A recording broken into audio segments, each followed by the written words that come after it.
Tony Stark is a capitalist at his heart, and just like real-life Librites, he has a gaping hole in his chest where his heart should be.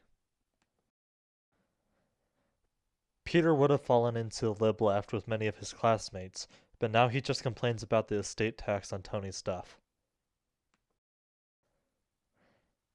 Clint is a typical centrist dad. He doesn't want to talk about politics because he'd rather be flipping burgers with the neighbors. Sam's parents were conservative, so he's always said he was too, but if he were to examine his ideals, he'd realize he was a liberal.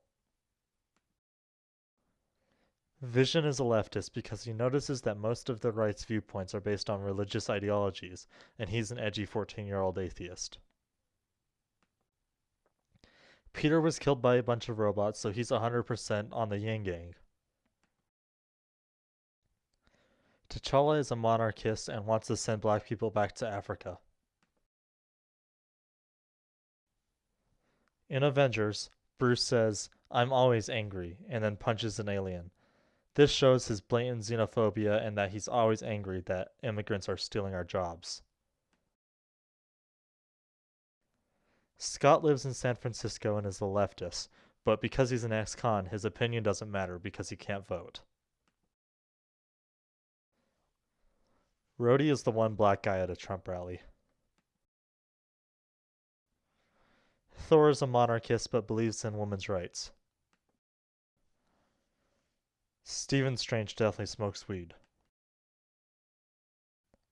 Wanda was authoritative left in 8th grade because she thought it was edgy and cool to be a communist, but then she lost her accent and got red-pilled by a robot in Sargon, but in the end she balanced out to a left-leaning centrist. Bucky was an assassin for the Soviets, and like Ayn Rand, when he escaped, he went as far politically away from communism as possible. You might be tempted to put Natasha in the same spot as Bucky, but her sacrifice for the greater good proves that she still cares about the proletariat. The Guardians of the Galaxy are all 12 years old and don't understand politics. They voted for Obama because he was cooler because he's black. You'd be tempted to put Steve in authoritative right because he's a boomer.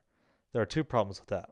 He's older than boomers, and while he stands for truth, justice, and the American way, following the events of Winter Soldier and Civil War, he knows that America doesn't stand for those same ideals, which makes him a raging leftist as he tries to get his country to be as good as he idealizes it to be. But, on the other hand, he did make out with his own niece.